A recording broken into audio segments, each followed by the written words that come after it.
ಸಾವಯವ ಕೃಷಿ ಅಂದ್ರೆ ಭೂಮಿನೂ ರೋಗಮುಕ್ತವಾಗಿರ್ತದೆ, ಮನುಷ್ಯನೂ ರೋಗಮುಕ್ತವಾಗಿರ್ಬೋದು. ಅದರಿಂದ ಸಾವಯವ ಕೃಷಿ.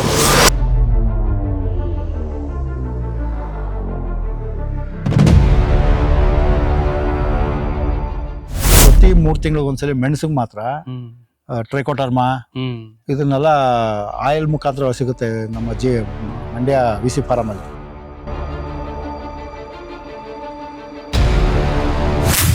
ಬೋರಾನು ಅವೆರಡು ಕೊಡ್ತೀವಿ. ಪ್ರತಿ ಗಿಡಕ್ಕೆ 1 kg ಬೇವಿನ ಹಿಂಡಿ ಕೊಡ್ತೀವಿ ವರ್ಷಕ್ಕೊಂದ್ಸಲಿ.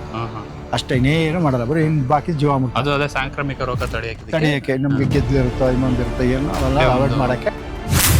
ಬೆಳೆ ಎಲ್ಲ ಹೆಂಗೆ ಅಂದ್ರೆ ಜೇನಿಂದ ಪರಾಗಸ್ಪರ್ಶ ಆಯ್ತದೆ.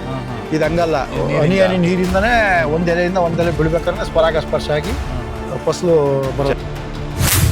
3 ವರ್ಷಕ್ಕೆ ಫಸಲು ಬಂದ್ಬಿಡುತ್ತೆ ನಮ್ದು. ಹೌದಾ? 3 ವರ್ಷಕ್ಕೆ? 3 ವರ್ಷಕ್ಕೆ ಮೊದಲನೇ ಫಸಲಲ್ಲಿ 29 ಲಕ್ಷ ಕೊಟ್ಬಿಟ್ಟಿದ್ದೆ ನಾನು. ಓಹೋ, 29 ಲಕ್ಷ.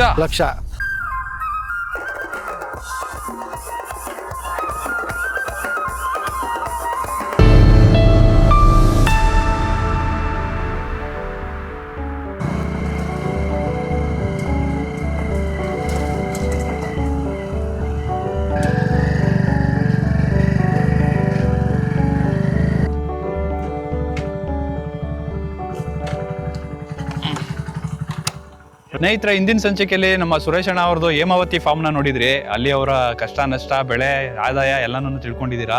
ಈಗ ಇವತ್ತಿನ ಸಂಚಿಕೆನಲ್ಲಿ ಇನ್ನೊಂದು ಇದೇ ಭಾಗದಲ್ಲಿ ಒಂದು 5 ಕಿಲೋಮೀಟರ್ ದೂರ ಅಲ್ಲಿಂದ ಒಂದು 5 ಎಕರೆ ಜಾಗ ಇದೆ. ಇದು ಬಸವೇಶ್ವರ ಫಾರಂ ಅಂತ ಅಂದ್ಬಿಟ್ಟು ಸುಬ್ಬೇಗೌಡರು ಅವ್ರ ಹೆಸರು ಕಾಣ್ತಾ ಇದೆ ನೋಡಿ ಇಲ್ಲಿ. ಇದು ಕಂಪ್ಲೀಟ್ ಆಗಿ ಮೆಣಸು. ಈ ಮಲೆನಾಡು ಭಾಗದಲ್ಲಿ ಮಡಿಕೇರಿ ಮತ್ತೆ ಮಲೆನಾಡು, ಇದು ಶಿವಮೊಗ್ಗ, ಮಡಿಕೇರಿ ಅಂತ ಕಡೆ ನೋಡಿರ್ತೀರಾ ನೀವು ಮೆಣಸಿನ ಕೃಷಿನ. ಇಲ್ಲಿ ಕಂಪ್ಲೀಟ್ ಆಗಿ 5 ಎಕರೆ ತೋಟನೂ ಮೆಣಸಿನ ಕೃಷಿನೇ ಮಾಡ್ತಾ ಇದಾರೆ. ಟೋಟಲ್ ಒಂದು 2,000 ಇಲ್ಲಿ ತೋರ್ಸಬಿ, ಇಲ್ಲಿ ಬೋರ್ಡ್ ತೋರ್ಸ. ಇಲ್ಲಿ ನೋಡಿ, ಟೋಟಲ್ ಒಂದು 2,000 ಮರಗಳನ್ನೆಲ್ಲ ಹಾಕಿದ್ದಾರೆ. ಇದನ್ನ ಸಿಲ್ವರ್ ಓಕ್ ಮರನ ಒಂದು 2,000 ಕರಿ ಮೆಣಸಿನ ತಳಿ ಅಂತ ಅಂದ್ಬಿಟ್ಟು ಪನಿಯಾರ್ 1 ಅಂತ ಅಂದ್ಬಿಟ್ಟು ಅದನ್ನ ಬೆಳೀತಾ ಇದಾರೆ. ಇಲ್ಲಿ ಸುರೇಶ್ ಅಣ್ಣ ಅವ್ರು ಇದಾರೆ. ಸುರೇಶ್ ಅಣ್ಣ, ಇದ್ರ ಬಗ್ಗೆ ಏನ್ ಹೇಳ್ತೀರಾ? ಇದು ಯಾವಾಗ ಸ್ಟಾರ್ಟ್ ಮಾಡಿದ್ರಿ? ಇದು 2018ರಲ್ಲಿ ಸಿಲ್ವರ್ ಆಗ್ತದೆ. 2018ರಲ್ಲಿ ಸಿಲ್ವರ್ ಹಾಕಿದ್ಮೇಲೆ 3 ವರ್ಷ ಬಿಟ್ಟು 3 ವರ್ಷ ಸಿಲ್ವರ್ ಏಳಿಸ್ತಾವ. ಸಿಲ್ವರ್ ಜೊತೆ ಬಾಳೆ ಹಾಕಿದ್ದು ಅದು ಫಾಸ್ಟ್ ಬರ್ತದೆ ಬೇಗ. ಸಿಲ್ವರ್ 3 ವರ್ಷ ಆದ್ಮೇಲೆ 2021ರಲ್ಲಿ 7ನೇ ತಿಂಗಳಲ್ಲಿ ನಾಟಿ ಮಾಡಿದೆ ಅದನ್ನ ಮೆಣಸ್ನ. ಈಗ ಇದಕ್ಕೆ ನೆಕ್ಸ್ಟ್ ಜೂನ್ ಬಂದ್ರೆ 4 ವರ್ಷ ತುಂಬಿ 5 ವರ್ಷಕ್ಕೆ ಇದಾಗುತ್ತೆ. ಇದು ಯಾವುದು ಮೆಣಸು. ಸಿಲ್ವರ್ 8 ವರ್ಷ ಆಗುತ್ತೆ. 8 ವರ್ಷ. ಇವಾಗ ಇದ್ರದ್ದು ಮೆಣಸಿಂದು ಎಷ್ಟು ಬೆಳೆ ಬಂದಿದೆ? ಹೋದ್ಸಲಿ 1 ಕ್ರಾಪು ಬಂದಿತ್ತು. ಈ ವರ್ಷ ಒಂದು ಸ್ವಲ್ಪ ಇದ್ರ ಗುಣ ಹೆಂಗೆ ಅಂದ್ರೆ, ಪಣಿಯೂರು ಒಂದು ಗುಣ, 1 ವರ್ಷ ಜಾಸ್ತಿ ಬಿಟ್ರೆ 1 ವರ್ಷ ಕಮ್ಮಿ. ಹೋದ ವರ್ಷ ಒಳ್ಳೆ ಫಸಲಿತ್ತು, ಈ ವರ್ಷ ಕಮ್ಮಿ ಇದೆ. ಇದು ಅಷ್ಟೇ, ಫುಲ್ ಸಾವಯವ. ಬರೀ ಜೀವಾಮೃತ, ಮನೆ ಗೊಬ್ಬರ ಇದಾಕೆ ಬೆಳೆದ್ರಿ. ಯಾವುದೇ ಕೆಮಿಕಲ್ ಅಲ್ಲಿ ಫರ್ಟಿಲೈಸರ್ಸ್ ಅಲ್ಲಿ ಏನು ಹಾಕಿಲ್ಲ. ನೋಡಿ, ನಿಮ್ಗೆ ಕಾಣಿಸ್ತಿಲ್ಲ, ಮನೆ ಗೊಬ್ಬರ ಇದೆಲ್ಲ ಸ್ಟಾಕ್ ಮಾಡಿದೀವಿ. ಚಾಮರಾಜನಗರ ತರಿಸಿ ಇದಕ್ಕೆ ಬ್ರೈಕೋಟರ್ಮಾ ಮತ್ತೆ ಸೋಡಾಮನಸ್ಸು ಎಲ್ಲ ಮಿಕ್ಸ್ ಮಾಡಿ ಈಗ 1 ತಿಂಗಳು 1.5 ತಿಂಗಳು ಸ್ಪ್ರಿಂಕ್ಲರ್ ಆಗಿ ಬಿಟ್ಬಿಡ್ತೀವಿ. ಅದೆಲ್ಲ ಜೀವಾಣುಗಳು ವೃದ್ಧಿ ಆಗ್ಬೇಕು, ಮತ್ತೆ ಬೇರೆ ಏನಾದ್ರು ಕೆಮಿಕಲ್ಸ್ ಇದ್ರೆ ಅವೆಲ್ಲ ಸಾಯ್ಬೇಕು. ಆ ತರ ಎಲ್ಲ ಮಾಡಿ ರೆಡಿ ಮಾಡಿ ಈಗ ಅಲ್ಲಿ 2 ಲೋಡ್ ಗೊಬ್ಬರ ತರಿಸಿ ಮಡಗಿದೀವಿ. ಇದು ವಿಶೇಷ. ಮಂಡ್ಯದಲ್ಲಿ ಬೆಳೆದಿದೀವಿ ನಾವು ಮೆಣಸನ್ನ ಈ ತರ ದೊಡ್ಡದಾಗಿ ಅಂದ್ರೆ ಬೆಳಿಬಹುದು. 10-5 ಗಿಡ 100 ಗಿಡ ಬೆಳೆಯೋದು ಕಷ್ಟ. ಅವ್ರು ಬೇರೆಯವ್ರು ತಗೊಂಡಾಗ ಇದನ್ನೆಲ್ಲ ಒತ್ತರಿಸೋದು ಪತ್ತರಿಸೋದು ಏನೋ ಮಾಡ್ತಿದ್ರು. ನಾವಾಗ ಅಲ್ಲಿ ಬಂದು ನೋಡ್ಬಿಟ್ಟು ಯಾಕಪ್ಪ ನಮ್ ಜಮೀನಿಗೆ ಪಾಳ್ಬಿಡ್ಬೇಕು ಅಂತ ಆಗ ಸಿಲ್ವರ್ ನೆಟ್ಟಿದ್ದು. ಇದು ನಾನ್ ಮೂಲ ಅಡಿಕೆ ಮಾಡ್ಬೇಕು ಅಂತ 8 ಹೇಳಿ ಟ್ರಂಚ್ ಓಡಿಸ್ತೆ. 8x8ಗೆ ಟ್ರಂಚ್ ಓಡಿಸ್ತೆ ಅಡಿಕೆ ಮಾಡೋಣ ಅಂತ. ಅದೇನಾಯ್ತು, ಇಲ್ಲಿ ಇದೆಲ್ಲ ಸ್ವಲ್ಪ ಡ್ರೈ ಲ್ಯಾಂಡ್ ಅಲ್ವಾ, ಇಲ್ಲಿ ಬಂದವರೆಲ್ಲ ಎದುರ್ಸರು, ಇಲ್ಲಿ ಅಡಿಕೆ ಗಿಡ ಒಣಗೋಗ್ಬಿಡ್ತವೆ, ಒಂದು 15 ದಿವಸ ನೀರಿಲ್ಲ ಅಂದ್ರೆ ಬೇಡ, ಬೇರೆ ಏನಾರು ಮಾಡೋದು. ಸುಮ್ಮನೆ ಸಿಲ್ವರ್ ನೆಟ್ಟಾದ್ಮೇಲೆ ಅದೇ ಅಲ್ಲಿ ಮಾಡಿದ್ನಲ್ಲ ನಾನು ನಾಳೆ ತೋಟದಲ್ಲಿ, ಅದನ್ನ ನೋಡಿದ್ನಲ್ಲ, ತಡಿ ಹಂಗೆ ಮಾಡೋಣ ಅಂತ ಮೆಣಸು ಮಾಡಿದೆ. ನಿಮ್ಗೆ ಅಲ್ಲಿದು ಒಂಥರ ಸಿಕ್ತಲ್ಲ, ಮೆಣಸು ಮಾಡಿದೆ. ಇದು ಒಂದು ಮರದಿಂದ ಒಂದ್ ಮರಕ್ಕೆ ಎಷ್ಟು ಅಡಿ? ಇದು ಒಂದ್ ಮರದಿಂದ ಒಂದ್ ಮರಕ್ಕೆ 8 ಅಡಿ ಡಿಸ್ಟೆನ್ಸ್ ಕೊಟ್ಟಿದೀವಿ. ಇದು ನಮ್ಗೆ ಫಸ್ಟ್ ಅನುಭವ ಇಲ್ಲ, ಕಮ್ಮಿ ಗೊತ್ತಾಗ್ಲಿಲ್ಲ. 10x10 ಹಾಕಿದ್ರೆ ತುಂಬಾ ಒಳ್ಳೇದು. ಗಾಳಿ ಬೆಳಕು ತುಂಬಾ ಚೆನ್ನಾಗಿರುತ್ತೆ. ಮತ್ತೆ 10x10 ಅಲ್ಲೂ ಜಿಗ್ಜಾಗ್ ಇರ್ಬೇಕು. ಒಂದ್ ಗಿಡ ಸ್ಟ್ರೈಟ್ ಇರಬಾರ್ದು. ಒಂದ್ ಗಿಡ ಅಲ್ಲಿದ್ರೆ ಒಂದ್ ಗಿಡ ಮಧ್ಯ ಬರ್ಬೇಕು. ಹೊಸದಾಗಿ ಬೆಳಿಬೇಕು ಅಂತ ಇರೋರು ನೋಡಿ ಕೇಳಿಸ್ಕೊಳ್ಳಿ, ಇದು ಒಂದು ಒಳ್ಳೆ ಸಜೆಷನ್ ಹೇಳ್ತಾ ಇದಾರೆ ಸುರೇಶ್ ಅಣ್ಣ ಅವರು. ಮಧ್ಯದಲ್ಲಿ ಇವಾಗ ಇವರು 8x8 ಹಾಕಿದ್ರೆ ನೆಕ್ಸ್ಟ್ ಲೈನ್ 2 ಗಿಡಕ್ಕೆ ಮಧ್ಯ ಬರ್ಬೇಕು, ಜಿಗ್ಜಾಗ್ ಬರ್ಬೇಕು. ಜಿಗ್ಜಾಗ್ ಅಲ್ಲಿ ಬೆಳಿಬೇಕು. 8 ಅಡಿ ಕೊಟ್ಟಿದ್ದಾರೆ ಅಷ್ಟೇ ಇಡುತ್ತೆ. ನಿಮ್ಗೆ ಎಷ್ಟು ಗಿಡ ಹಿಡಿಬೇಕು, ಒಂದ್ ಎಕರೆಗೆ ಅಷ್ಟೇ ಹಿಡಿಯೋದು. ಹಿಂದೆ ಮುಂದೆ ಆಗುತ್ತೆ ಅಷ್ಟೇ ಗಿಡ. ಆಗ ಗಾಳಿ ಬೆಳಕು ಚೆನ್ನಾಗಿ ಬೆಳುತ್ತೆ, ಚೆನ್ನಾಗಿ ಎಲ್ಲ ನೀಟಾಗಿ ಹೋಗುತ್ತೆ. ಅದೇ 8 ಅಡಿಗಿಂತ 10 ಅಡಿ ಇಡಿ ಅಂತ ಅನ್ಬಿಟ್ಟು ಹೇಳ್ತಾ ಇದಾರೆ. ಅಂದ್ರೆ ಒಂದೇ ಇದನ್ನ ಹಾಕ್ಬೇಡಿ, ಒಂದು ಜಿಗ್ಜಾಗ್ ತರ ಹಾಕಿ ಅಂತ ಹೇಳ್ತಾ ಇದಾರೆ.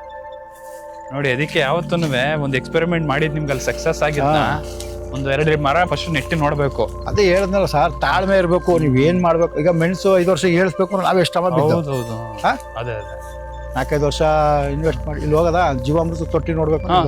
ಮರ ಎಲ್ಲ ಬಿದ್ಬಿಟ್ರೆ ನಿಧಾನಕ್ಕೆ ಬನ್ನಿ. ನೋಡಿ ಸ್ನೇಹಿತರೆ, ಇದು ಜೀವಾಮೃತ ತೊಟ್ಟಿಗಳು. ನಾವೇನ್ ಮಾಡಿದೀವಿ, 400 ಲೀಟರ್ ಹಿಡಿಯುವಂತ 4 ತೊಟ್ಟಿ ಮಡಿಕೊಂಡಿದೀವಿ. ಪ್ರತಿ 3 ತಿಂಗಳಿಗೆ ಒಂದ್ಸಲಿ ಮೆಣಸಿಗೆ ಮಾತ್ರ ಟ್ರೈಕೋಟರ್ಮಾ ಇದನ್ನೆಲ್ಲ ಆಯಿಲ್ ಮುಖಾಂತರ ಸಿಗುತ್ತೆ ನಮ್ಮ ಮಂಡ್ಯ VC ಫಾರಂ ಅಲ್ಲಿ. ಅದನ್ನ ತಂದು 2 ತಿಂಗಳಿಗೆ ಒಂದ್ಸಲಿ ಟ್ರೈಕೋಟರ್ಮಾ ಸೋಡಾಮನಸ್ ಎಲ್ಲ ಕೊಡ್ತಾ ಇರ್ತೀವಿ. ನಾವು ಸೋಡಾಮನಸ್ ಎಷ್ಟು ಕೊಡ್ತೀವೋ ಅಷ್ಟು ಒಳ್ಳೇದು. ಅದಕ್ಕೆ ಮೆಣಸಿಗೆ ಆಗ್ಲಿ ಯಾವುದೇ ಇದಕ್ಕಾಗಲಿ ಜೀವಾಣುಗಳನ್ನ ವೃದ್ಧಿ ಮಾಡ್ತೇವೆ. ಮತ್ತೆ ಸೋಡಾಮನಸ್ ಕೊಡ್ತಾ ಇರ್ತೀವಿ. ಸೋಡಾಮನಸ್ ಬ್ಯಾಕ್ಟೀರಿಯಾ ಅಲ್ವಾ ಅದು? ಅದೇ ಬ್ಯಾಕ್ಟೀರಿಯಾ ಅದು. ಅದನ್ನ ಕೊಡ್ತಾ ಇರ್ತೀವಿ. ಮತ್ತೆ ಜೀವಾಮೃತ 2 ತಿಂಗಳಿಗೆ ಒಂದ್ಸಲಿ ಜೀವಾಮೃತ ಮಾಡ್ತೀವಿ. ಅಷ್ಟು ಕೊಟ್ರೆ ಮನೆ ಗೊಬ್ಬರ. ಮತ್ತೆ ಇದೆಲ್ಲ ಕೊಡ್ತೀವಿ, ಜಿನ್ನು, ಬೋರಾನು ಅವೆರಡು ಕೊಡ್ತೀವಿ. ಪ್ರತಿ ಗಿಡಕ್ಕೆ 1 kg ಬೇವಿನ ಹಿಂಡಿ ಕೊಡ್ತೀವಿ ವರ್ಷಕ್ಕೊಂದ್ಸಲಿ.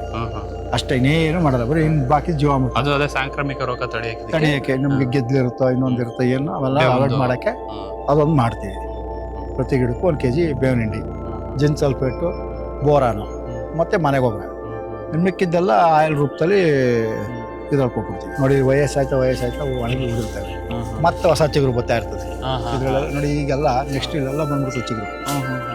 ಅದರಲ್ಲೇ ಫಸ್ಲು ಬರ್ತದೆ ಅಂತ ಹೇಳಿದ್ರೆ ಆ ಥರ. ಆಮೇಲೆ ಇದನ್ನ ನೀವು ಕಟ್ ಮಾಡೋಂಥದ್ದೇನಿಲ್ಲ, ಮಾಡಬೇಕು. ಅದೇ ಈ ಥರ ನೋಡಿ ಹಿಂಗೆಲ್ಲ ಬಂದ್ಬಿಡ್ತದಲ್ಲ, ಇವೆಲ್ಲ ತೆಗೆದಾಕ್ತೀವಿ. ಅವೆಲ್ಲ ವೇಸ್ಟ್. ಈ ಥರ ಎಲ್ಲ ಬಳ್ಳಿ ಬಗ್ಗಿರಬಾರ್ದು. ಈ ಥರ ಬಗ್ಗಿರೋದ್ರೆಲ್ಲ ಫಸ್ಲು ಬರಲ್ಲ. ಇದೇನೈತಿ ಇದು, ಇದೆಲ್ಲ ಫಸ್ಲು ಬರೋದಿಲ್ಲ. ಈಗ ನೆಕ್ಸ್ಟ್ ಇದೆಲ್ಲ ಕೆಲಸ ಮುಗಿದ್ಮೇಲೆ ಆ ಕೆಲಸ ಆ ಬಳ್ಳಿ ಎಲ್ಲ ತೆಗ್ಸಾಕ್ತೀವಿ.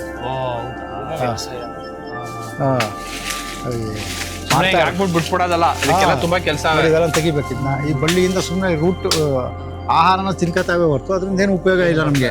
ಕಟ್ಗಳು ಮಾಡ್ತಾರೆ, ಅದೆಲ್ಲ ತೆಗೆದಾಕ್ಬೇಕು. ತೆಗೆದಾಕ್ಸ್ತೀವಿ. ಈಗ ಈ ಕೆಲಸ ಎಲ್ಲ ಮುಗಿದ್ಮೇಲೆ ಆ ಕೆಲಸ. ಇದು ಈ ಬೇಡ ಬಿಡೋದಿಲ್ಲ, ಮೆಣಸು ಬಿಡೋದು ಆಕ್ಚುಲಿ ಇಲ್ಲಿ ಕಡೆ ಮೆಣಸು ಬಿಡೋದೆಲ್ಲ ಇದೆ ತೋರಿಸಿದ್ವಿ. ಇಂಥ ಮುಂದೆ ಈ ಕಡೆ ಎಲ್ಲ ಇಂಥವೆಲ್ಲ ಬರುತ್ತೆ. ನೋಡಿ ಇಲ್ಲೆಲ್ಲ ಚಿಗುರು ಬರುತ್ತೆ, ಇವೆಲ್ಲ ಬರುತ್ತೆ. ಇದು ಜೀವ ವಾಟರ್ ಏನಿದೆ ಅಣ್ಣ? ಇದು ಜೀವ ಡಿವೈಸರ್ ಅಂತ. ನಾನೊಂದು ಮಳವಳ್ಳಿ ಹತ್ರ ಒಂದು ಸೆಮಿನಾರ್ಗೆ ಹೋಗಿದ್ದೆ. ಅದೊಂದು ತೋಟದಲ್ಲಿ ಮಾಡ್ತಿದ್ರು. ಅಲ್ಲಿ ಇದ್ರ ಬಗ್ಗೆ ಹೇಳ್ತಾ ಇದ್ರು.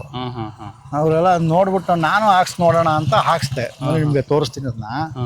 ಅದು ಹಾಕ್ಸಿದ್ಮೇಲೆ ಗಿಡ ಒಂಥರ ಎಲೆ ಎಲ್ಲ ಒಣಗೋದು ಎಲ್ಲ ಆಯ್ತಿದ್ದ, ಅವೆಲ್ಲ ನಿಂತೋಯ್ತು.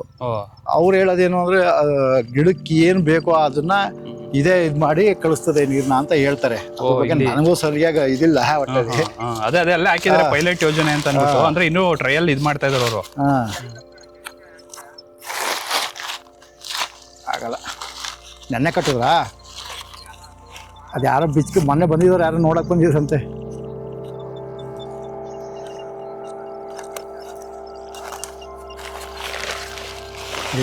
ಡಿವೈಸರ್ ಅಂತ. ಇದು ಒಳಗಡೆ ಎಲ್ಲ ತಲೆ ಕೂದಂತ ಮೆಟೀರಿಯಲ್ಸ್ ಐತೆ. ಎಲ್ಲ ಫುಲ್ ನೀರು ಸ್ಟಾರ್ಟ್ ಆದ್ರೆ ಎಲ್ಲ ವರ್ಕ್ ಮಾಡ್ತಾರೆ. ಫಿಲ್ಟರ್ ಮಾಡಿ ಕಳಿಸ್ತದೆ. ಜೀವ ಡಿವೈಸರ್ ಅಂತ. ಇದು 1 ಇಂಚಿಂದ 28,000. 2 ಇಂಚಿಂದ ಹಾಕ್ಸ್ಕೊತೀನಿ, ಸ್ವಲ್ಪ ಇನ್ನೂ ಕಾಸ್ಟ್ಲಿ ಆಯ್ತದೆ. ನೀರು ಎಷ್ಟೈತೆ ಅದ್ರ ಅವಶ್ಯಕತೆ ಮೇಲೆ ಹಾಕ್ಸ್ಕೋಬಹುದು. ಒಟ್ಟಲ್ಲಿ ಅದು ಹಾಕ್ಸಿದ್ಮೇಲೆ ನಮ್ಮ ಗಿಡ ಸ್ವಲ್ಪ ಎಲ್ಲ ನೀಟಾಗಿ ಚೇಂಜ್ ಆಗವೆ ಅಂತ ಅನ್ನಿಸ್ತಾ ಇತ್ತು. ಎಲ್ಲ ಹಸಿರು ಬಂದೈತೆ ಗಿಡ. ಮಧ್ಯದಲ್ಲಿ ಬಾಳೆನೂ ಹಾಕಿದಿರಾ? ಅದು ಹೋಗಿರ್ತಾವಲ್ಲ ಸಿಲ್ವರ್ ಗಿಡ ಅಂತದ್ ಕಾಕೊಂಡಿದೀವಿ. ಸುಮ್ಮನೆ ಸಾಕು, ಸಿಲ್ವರ್ ಜಾಸ್ತಿ ನೆಡೋದ್ ಬೇಡ ಅಂತ. ನೋಡಿ ಈಗೆಲ್ಲ ಮರ ಎಲ್ಲ ಕಪಾತ್ ಮಾಡಿದೀವಿ. ಈ ಟೈಮಲ್ಲಿ ಎಲ್ಲ ಮರ ಆ ಥರ ಎಲ್ಲ ಡ್ರೆಸ್ಸಿಂಗ್ ಮಾಡ್ಬಿಡ್ಬೇಕು. ಯಾಕೆಂದ್ರೆ ಬೆಳಕೆಲ್ಲ ನೀಟಾಗಿ ಬಿಡ್ಬೇಕು ಮೆಣಸಿಗೆ. ಮತ್ತೆ ಮಳೆ ಹೋದ್ರೆ ಮೇಲಿಂದ ನೀರು ಅನುಕ್ಬೇಕು. ಈಗ ಬೇರೆ ಬೆಳೆ ಎಲ್ಲ ಹೆಂಗೆ ಅಂದ್ರೆ ಜೇನಿಂದ ಪರಾಗಸ್ಪರ್ಶ ಆಯ್ತದೆ. ಇದು ಹಂಗಲ್ಲ, ಹನಿ ಹನಿ ನೀರಿಂದನೇ ಒಂದ್ ಎಲೆಯಿಂದ ಒಂದ್ ಎಲೆ ಬೀಳ್ಬೇಕಾದ್ರೆ ಪರಾಗಸ್ಪರ್ಶ ಆಗಿ ಫಸಲು ಬರೋದು ನಮ್ಗೆ. ಫಸ್ಟ್ ಆದಾಯ ಎಷ್ಟು ಬಂದಿತ್ತು ನಿಮ್ಗೆ ಇದರಿಂದ? ನಮ್ಗೆ ಮೊದಲನೇ ವರ್ಷ ಮಿರಾಕಲ್ 3 ವರ್ಷಕ್ಕೆ ಫಸ್ಟ್ ಬಂದ್ಬಿಡ್ತು ನಮ್ದು. ಹೌದಾ? 3 ವರ್ಷಕ್ಕೆ? 3 ವರ್ಷಕ್ಕೆ ಮೊದಲನೇ ಫಸ್ಟಲ್ಲಿ 29 ಲಕ್ಷ ಕೊಟ್ಬಿಟ್ಟಿದ್ದೆ ನಾನು. ಓಹೋ, 29 ಲಕ್ಷ 29 ಲಕ್ಷ ಕೊಟ್ಟಿದ್ದೆ. ಅಂದ್ರೆ 6 ವರ್ಷ ಮೇಂಟೈನ್ ಮಾಡಿದೀನಲ್ಲ, ಅಷ್ಟೇ ಖರ್ಚು ಮಾಡಿದ್ದೆ. ಅದೇ ಖರ್ಚು ಇರುತ್ತೆ. 6 ವರ್ಷ ಮೇಂಟೈನ್ ಮಾಡಿದ್ನಲ್ಲ, ಗಿಡ ಬಳ್ಳಿ ಏಳ್ಸಿ ಎಲ್ಲ ಮಾಡಕ್ಕೆ 6 ವರ್ಷ ಆಗಿತ್ತು.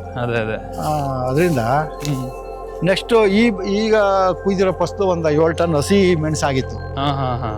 ಈ ಸಲ ಒಂದು 14 ಲಕ್ಷ ಆಗಿದೆ. ಅದು ಹೇಳಿದ್ನಲ್ಲ ಪನ್ನೀರ್ ಒಂದು ಗುಣನೇ ಹಂಗೆ ಅಂತ, ಒಂದ್ ವರ್ಷ ಜಾಸ್ತಿ ಬಿಟ್ರೆ ಒಂದ್ ವರ್ಷ ಕಮ್ಮಿ ಬಿಡುತ್ತೆ, ಆ ತರ ಗುಣ ಇದು. ನೋಡಿ ಇದು ಅಷ್ಟೇ, ನಾವು ಇಲ್ಲಿ ಏನು ಮರಗಸಿ ಮಾಡಿ ತ್ಯಾಜ್ಯ ಬರ್ತದೆ ಅದನ್ನು ಅಷ್ಟೇ ಮಧ್ಯ ಹಾಕಿ ಇಲ್ಲೇ ಕೊಳಸ್ತೀವಿ. ಅದನ್ನ ಗೆದ್ದಲೆಲ್ಲ ತಿನ್ಕೊಂಡು ಅದೇ ಗೊಬ್ಬರ ಮಾಡುತ್ತೆ, ಆ ಟೈಪು. ಅದೇ ಇದು ಅಷ್ಟೇ. ಇದ್ರದ್ದು ಮೇಂಟೆನೆನ್ಸ್ ಎಲ್ಲ ಹೆಂಗಿರುತ್ತೆ? ಅಂದ್ರೆ ಇದು ಕೃಷಿ ಮಾಡ್ಬೇಕಾದ್ರೆ ಕಷ್ಟ ಇದೆಯಾ? ಮೆಣಸು ಬಳ್ಳಿ ಎಳ್ಸಗಂಟು ಕಷ್ಟನೇ. ಇದು ಜಾಸ್ತಿ ಕೆಲಸ ಇದೆಯಾ? ಕಡಿಮೆ ಕೆಲಸ ಆದ್ರೆ ಅದೇ ಪ್ರತಿ ಸಲ ನೋಡಿ ಇಲ್ಲೆಲ್ಲ ಹಾಕಿದೀವಿ ನೋಡಿ ಕಟ್ಟು ಎದ್ದಂಗೆಲ್ಲ ಕಟ್ ಹಾಕೊಂಡು ಹೋಯ್ತಾ ಇರ್ಬೇಕು. ಎಲ್ಲಿ ಗಂಟ ಈ ಸಿಲ್ವರ್ಗಾದ್ರೆ ಒಂದ್ 2-3 ವರ್ಷ ಹಾಕ್ಬೇಕು. ಅಡಕೆ ಅವಕ್ಕೆಲ್ಲ ಮಾಡ್ತೀನಿ ಅಂದ್ರೆ ನೀವು ಪ್ರತಿ ಇದಕ್ಕೂ ಬಳ್ಳಿ ಕಟ್ ಹಾಕ್ತಾನೆ ಇರ್ಬೇಕು. ಇದಕ್ಕೆ ಅಂದ್ರೆ ಇವಾಗ ರೋಗಗಳು ಅದೆಲ್ಲ ತಡೆಗಟ್ಟೋದಕ್ಕೆ ಏನು ನಾವು ಇದುವರೆಗೂ ಏನು ಸ್ಪೆಸಿಫಿಕಲಿ ಏನು ಉಪಯೋಗಿಸೇ ಇಲ್ವಲ್ಲ, ಬರೀ ಜೀವಾಮೃತ. ನಿಮ್ ಪ್ರಕಾರ ಇವಾಗ ಈ ಕೆಮಿಕಲ್ಸ್ ಎಲ್ಲ ಯೂಸ್ ಮಾಡೋದ್ರಿಂದಾನೇ ರೋಗಗಳು ಬರೋದು? ರೋಗ ಅವೆಲ್ಲ ಜಾಸ್ತಿ ಬರೋದೇ ಅದರಿಂದ. ಕಂಪ್ಲೀಟ್ ಆಗಿ ಸಾವಯವ ಕೃಷಿ ಮಾಡಿದ್ರೆ ಯಾವುದೇ ತರ ರೋಗ ಇರಲ್ಲ, ಏನು ಇರಲ್ಲ. ಇದಕ್ಕೆಲ್ಲ ಪೂರ್ತಿ ಡ್ರಿಪ್ ಇರಿಗೇಷನ್? ಇದು ಫುಲ್ ಡ್ರಿಪ್ ಇರಿಗೇಷನ್. ಇದು 2 ಬೋರ್ ಇದೆ. 2 ಬೋರು 2000 ಗಿಡ ಇದೆ ಟೋಟಲಿ. 500 ಗಿಡಕ್ಕೆ ಒಂದೊಂದೇ ಬದಲಾಯಿಸ್ತಾ ಇರ್ತೀವಿ. ಫುಲ್ ಡ್ರಿಪ್ ಇರಿಗೇಷನ್ ಇದು. ಇದಕ್ಕೂ ಜೀವಾಮೃತ ಎಲ್ಲ ಹಾಕ್ತೀರಾ? ಎಲ್ಲ ಜೀವಾಮೃತ ಎಲ್ಲ ಡ್ರಿಪ್ ಅಲ್ಲೇ ಹೋಗ್ತದೆ. ನಿಮ್ಗೆ ತೋರಿಸ್ತೀನಿ ಬೇಕಾದ್ರೆ ಅದನ್ನ. ಅದೆಲ್ಲ ಡ್ರಿಪ್ ಅಲ್ಲೇ ಹೋಗುತ್ತೆ. ನೋಡಿ ಇದು ನೋಡಿ, ಎಲ್ಲಾರು ನೋಡಿ, ಒಂದ್ ಗಿಡಕ್ಕಿಂತ ಒಂದ್ ಗಿಡ ಅದ್ಭುತವಾಗಿದ್ದಾವೆ. ಹೌದೌದು. ನಮ್ಗೆ ನಿಜವಾಗ್ಲೂ KR ಪೇಟೆ ಇದ್ರ ತರ ಬಂದಿದೀವಿ ಅಂತ ಅನಿಸ್ತಲ್ಲ, ಇಲ್ಲ ಮಡಿಕೇರಿಗೆ ಬಂದ್ಬಿಟ್ಟಿದೀನಿ ನನ್ನ ತರ ಫೀಲ್ ಆಗ್ತಾ ಇದೆ. ಅದ್ರಲ್ಲೂ ಈಗ ಮರಗಸಿ ಮಾಡೋದ್ರಿಂದ ಸ್ವಲ್ಪ ಬಿಸಿಲು ಜಾಸ್ತಿ ಬೀಳ್ತಾ ಐತೆ. ಮೊದ್ಲು ಒಂಚೂರು ಬಿಸಿಲೇ ಬೀಳು, ಒಳಗಡೆ ಹೋಯ್ತಿರ ಹಂಗೆ ತಣ್ಣಗಾಗೋದು ಇದುವೆ.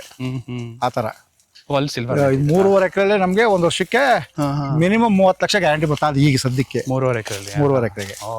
ಮತ್ತೆ ಇದು ಹೆಂಗೆ ಅಂದ್ರೆ ಬೆಳೀತಾ ಜಾಸ್ತಿ ಬರ್ತದೆ.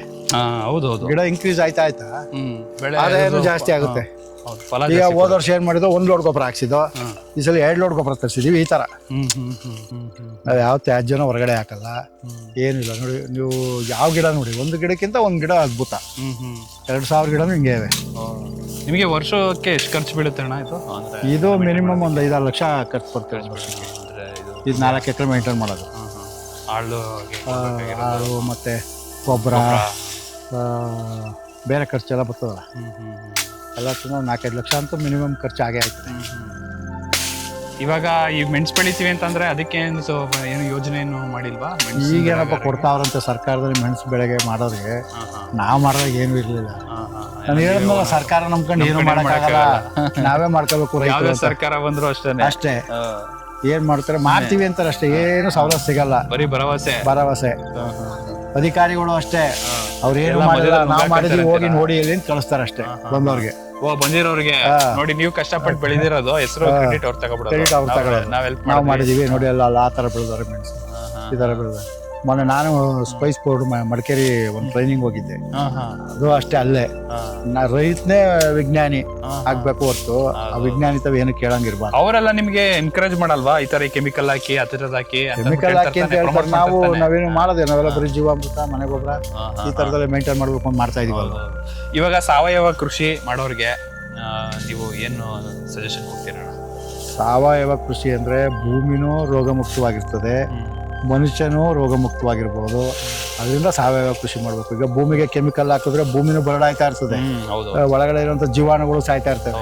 ಆ ತಿಂದಂತ ಬೆಳೆನೂ ಮನುಷ್ಯನೂ ಆರೋಗ್ಯ ಹಾಳಾಗ್ತಾ ಇರುತ್ತೆ. ಅದರಿಂದ ಸಾವಯವ ಕೃಷಿ ಮಾಡಿದ್ರೆ ಮನುಷ್ಯನೂ ಚೆನ್ನಾಗಿರ್ತಾನೆ, ಭೂಮಿನೂ ಚೆನ್ನಾಗಿರ್ತದೆ, ಮುಂದಿನ ಜನರೇಷನ್ಗೂ ಭೂಮಿ ಅನುಕೂಲ ಆಯ್ತದೆ. ಇವಾಗ ಬೆಂಗಳೂರೆಲ್ಲ ನೋಡಿ, ಬೆಂಗಳೂರು ಅಕ್ಕಪಕ್ಕ ಎಲ್ಲ ಈ ಕೆಮಿಕಲ್ಸ್ ತ್ಯಾಜ್ಯ ಇದರಿಂದ ಎಲ್ಲ ಇರೋದ್ರಿಂದ ನೀರೆಲ್ಲ ಹರ್ಕೊಂಡು ಹೋಗಿ ಆ ನೀರಿಂದನೇ ಎಲ್ಲ ಬೆಳೀತಾ ಇದ್ದಾರೆ ತರಕಾರಿ ಅಂತ ತಿನ್ನಿಸ್ತಾವ್ರಲ್ಲ ಜನಕ್ಕೆ.